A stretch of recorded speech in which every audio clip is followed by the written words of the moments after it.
حضرت سودا رضی اللہ تعالیٰ عنہ حضور اکرم صلی اللہ علیہ وسلم نے جب اعلان نبوت فرمایا تو اس سے 40 سال پہلے آپ کی پیدائش ہوئی ہے۔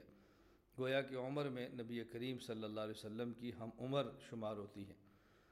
حضرت سودا رضی اللہ تعالیٰ عنہ ان خوش قسمت افراد اشخاص میں سے ہیں کہ ابتدائے اسلام ہی میں جو کلمہ پڑھ کے حلقہ اسلام میں داخل ہوئے اور حضور اکرم صلی اللہ علیہ وسلم کی غلامی کا توق نہیں تاج اپنے سر پہ پہنا ہے۔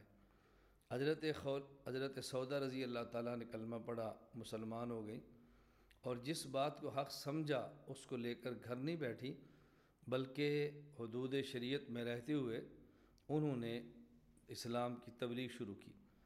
انہوں نے اپنے شوہر حضرت سکران بن عمر رضی اللہ تعالیٰ عنہ کو مسلمان بنایا، صحابی رسول بنایا۔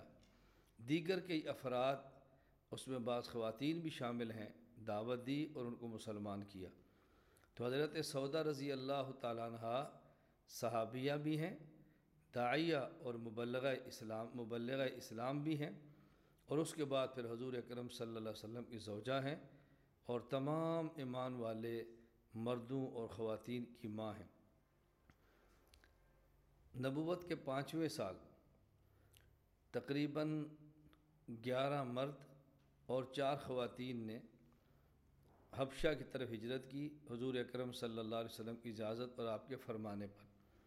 مکہ مکرمہ کے حوال بہت سخت ہو گئے، مکہ کے قریشی ظلم اور بربریت پر اتر آئے۔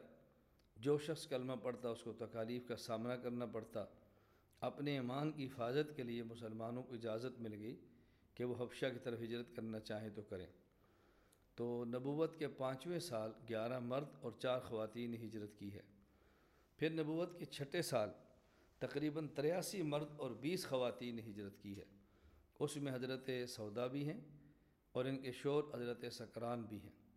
جب وہاں سے واپس آئے تو ان کے شوہر حضرت سکران کو بیماری لاحق ہوئی، اور ان کی بیماری سے قبل حضرت سودا رضی اللہ تعالیٰ عنہ کو 2 خواب آئے۔ حضرت سودا رضی اللہ تعالیٰ عنہ کو ایک خواب یہ آیا، انہوں نے اپنے شوہر حضرت سکران سے اس خواب کا ذکر کیا کہ وہ خواب میں دیکھتی ہیں کہ حضور اکرم صلی اللہ علیہ وسلم ان کے گھر تشریف لائے اور ان کی گردن پر اپنا پاؤں مبارک رکھا۔ یہ خواب حضرت سکران کو بتائی تو حضرت سکران نے کہا کہ اس خواب کی تعبیر مجھے یوں لگتا ہے کہ بہت جلد میرا انتقال ہو جائے گا اور حضرت محمد صلی اللہ علیہ وسلم تم سے نکاح کریں گے۔ انہوں نے ایک ابدا دوسرا خواب ذکر کیا کہ میں نے خواب میں دیکھا ہے کہ حضور اکرم خواب میں دیکھا ہے کہ چاند آسمان سے ان کے گھر پہ آ کر اترا ہے۔ حضرت سکران کو اس خواب کا ذکر کیا تو انہوں نے کہا کہ اس کی تعبیر میں مجھے یوں لگتا ہے کہ میرا بہت جلد انتقال ہوگا اور پھر تمہارا نکاح حضرت محمد صلی اللہ علیہ وسلم کے ساتھ ہو جائے گا۔ اور بالکل یہی خواب کی تعبیر 100% سچ نکلی۔ حضرت سکران بیمار ہو گئے اور اپنی بیماری میں بہت جلد انتقال فرما گئے، اور حضرت سودا رضی اللہ تعالیٰ عنہ حضور اکرم صلی اللہ علیہ وسلم کے نکاح میں آ گئیں۔ لا إله إلا الله، لا إله إلا الله، لا إله إلا الله، ما لنا رب سواه.